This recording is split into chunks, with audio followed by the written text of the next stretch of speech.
Welcome to Video Editing Systems, a podcast where we talk about any system that will make us faster, more efficient editors, filmmakers, or content creators.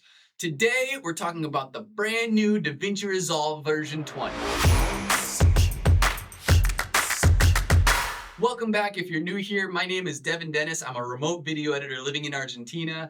And today we're talking about all the new features in the new DaVinci 20. So last week, I finally downloaded the new version 20. It's been in beta until last Tuesday or Wednesday.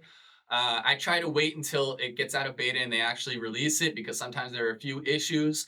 And you also run into issues opening projects. If you open a project in version 20 in the new version, it's hard to open it in the other one. In version 19, and a lot of times I have to share project files with clients. There is a way I have downloaded both of them. You can have both running on the system on the computer, but it turns into a mess when you switch back and forth between the two. I like to just wait until it finally gets released, and it has been released. And a lot of these new features are freaking awesome. There's a lot of AI, and yeah, I'm gonna go through all of the new features that I'm excited about that they finally have. I will use some of them, but some of them I'll use sparingly. So some of these features have been around in Premiere, and I'm sure they've probably been around in Final Cut. I don't use Final Cut. I use DaVinci and Premiere. And some of them I'm really excited for. I'm really excited that DaVinci has caught up to Premiere and some of these things. There were features that have been lacking. Some of them I've played with in Premiere, and I'm excited to see how DaVinci takes a look at it, but I don't know how much I will actually be using it. So the first feature that I'm pretty excited about, a lot of these I'm not even going to be playing with. I have Junior is a kid that works with me, and he is editing this podcast, so he's going to get to play with a lot of these features before I even get to. Smooth cut, I just played with a little bit in DaVinci, and what it does is the AI will meld together your face to avoid any jump cuts. So if you have a jump cut where your face is moving around the screen, it's not very professional. Usually you just cover it up with B-roll.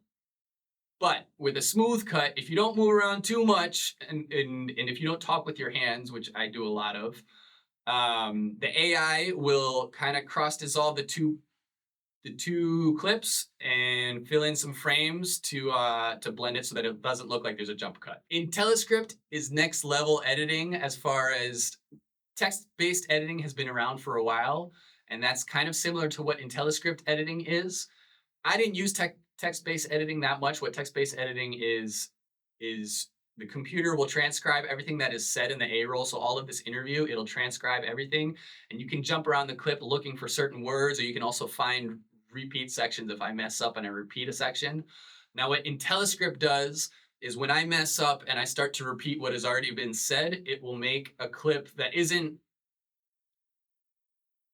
enabled on top of the timeline. So you'll have your base A-roll, this first shot with all of the A-roll, everything that's said on the first track of the timeline. And if I repeat anything, it will make a disabled video on top of it. So you'll see second takes or third takes, and you'll be able to jump around and see which takes are better, which takes you want to use.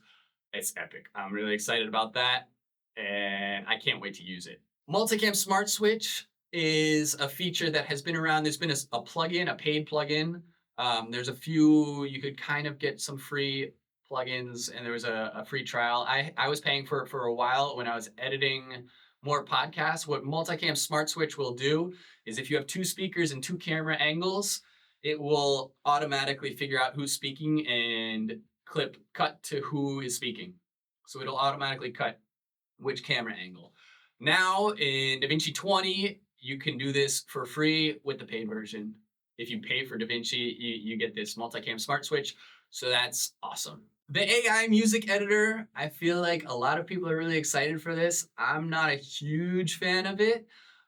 This has been around for a while in Premiere. What it does is you can drag a music clip. You can drag a song to the length that you want it.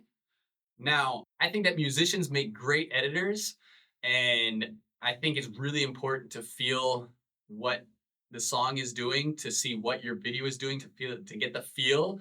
And this is the last thing that I want to put in hands of AI. Dan Mace is a perfect example. He is an editor he's a video YouTube. If you don't know who Dan Mace is, go look him up. He's a beast. But he edits for Mr. Beast's philanthropy channel, and in all of those videos, he scores his own music. So he has musicians that play all of the music that goes behind Mr. Beast's videos. Now, if you're when I do 30-second reels, that's a different story because the song is so short. You've only got 16 bars. You've only got so much you can do with the music. In general, if I'm editing a video, I know when the video is going to mellow out or when the video needs to build up in intensity. And I want to be able to chop up and play with the music. I don't want to put that into the hands of AI. I think that's what gives a video soul. And that's kind of something that that's something that I feel is really important as a job for an editor. If we're talking about 30-second reels, you've only got 16 bars. There's only so much you can do. So it is a really nice thing to play with if you're just doing 30-second reels. It's nice to be able to chop up the song really easily instead of having to chop the end and put the end at the end of in halfway through the song. One of the features that DaVinci is doing that is a step up from what Premiere does is it will give you 4 different versions of the AI chopped up version, up to 4 versions. So when you change the length of a song, it will give you 4 different versions of how it's chopped up. So that will give you a few more options so you can play with, like if you want mellower parts of the music earlier or later, if you've got different versions, you can play around a little bit with that. So that's one nice tool that steps it up a little bit from what Premiere already has done with the AI music editor. There are a few quick features that I'm just going to rattle off because there isn't much to say. The magic mask is way better. I used to kind of prefer doing the roto brush in After Effects. I thought that was a little bit better than the magic mask in DaVinci, but it's gotten way better in DaVinci 20. So it's way better at tracking your subject and masking out the background. Multi-text frames. This is another thing that was awesome that Premiere had. DaVinci used to have to make every text. If you wanted to put text on the screen, you had to make a different text layer. Now with one text layer, you can put different text boxes. So that's pretty awesome. Keyframes.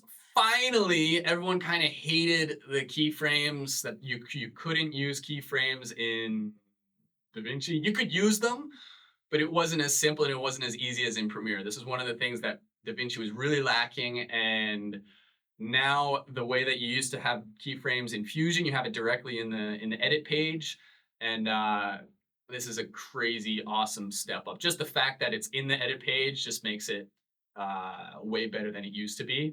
One of the things that I'm really excited with the keyframes is that if you hold shift, you can constrain the curve. If you're trying to curve out, if you're trying to ease in or ease out any of the curves in the keyframes, if you hold shift, you can constrain it to the X and the Y axis, which again was an issue even in Fusion where you could play with the keyframes. You kind of had to try to line it up with the X and the Y axis, and there was no button to keep it there. So animated subtitles, it's now way easier to animate how your subtitles are popping on the screen. If they have different animation, you can streamline that so that every time the animation changes, it's the same effect. I was already using a free plugin called Snap Captions. I will link to this free plugin below. I'll probably keep using that just because it's what I already know and it works fine. I've also just been chilling out with the captions on Instagram. I think that's kind of what the algorithm likes now. I believe that's kind of the style now. Like the over edited reels are kind of going out of style. I think you want more personable reels. So I haven't been using as many captions, but I don't know. It's a nice thing to have. You can now remove silences in your interviews if the person giving the interview, if the interviewee, the person talking, is thinking about what they're saying or they're listening to the videographer or whoever's giving the questions. If there's spaces there where they're not talking, you can let DaVinci cut those spaces out for you. This is a feature that has been around in Premiere. I limit how much I use it. I played with it a little bit in Premiere, and I'm excited to see how it changed a little bit in DaVinci, to see how they do it. You can adjust how much silence you leave in. So that should, in theory, give you a little bit more space with the silence so that way you don't miss anything. But sometimes you do miss out on things. And I think as a good editor, I think you should watch everything. Um, it depends what you're doing with the video, but I think like if you're a good responsible editor, you should be watching everything. And I personally, for me, this as much as AI will do it in a minute, like in a few seconds. If I scrub through an hour of interviews, just watching the waveform, I can see when there's silences, and I can scrub through and cut through, and it doesn't take me that long. It's nice to just hit the button and have it do it for you, but I limit how much I trust the software to do that for me. Like I said, like I think a good editor should watch everything. DaVinci has caught up to Premiere. Premiere has always, you can adjust where your panels are. And I believe DaVinci 19, I believe there was a way of putting the vertical video to the side so that you could see it a little bit better, but I don't think it worked that well. I think then you would just mess up the interface anytime you had to go back or anything. And it was hard to watch vertical video because the whole interface, all the panels were set up so that you could only see in wide video. The vertical video, it was just really small to see the screen. And to my surprise, I knew this was a thing, but as soon as I opened up the color grading in DaVinci 20, it automatically put my vertical video to the side, and it blew my mind. That was a very pleasant surprise. And yeah, and now there's a button on the edit page as well that if you just hit the button, it puts the video to the side and it's bigger and you can see everything, and it is awesome. So before I get to my favorite feature about DaVinci 20, I just want to thank you guys so much for listening. It blows my mind that people are listening to the podcast and that you're learning from a lot of the reels I've been putting out. It gets me really stoked to make more. So thank you so much. If you want to work with me, my website is devindennisstudios.com. And please follow me on Instagram as Devin Dennis Studios. I'll give a lot of little snippets from this podcast on my Instagram and on the Facebook. And yeah, thank you so much for listening. So now, without further ado, my favorite part about DaVinci 20 is you can cut to the beat. This is insane.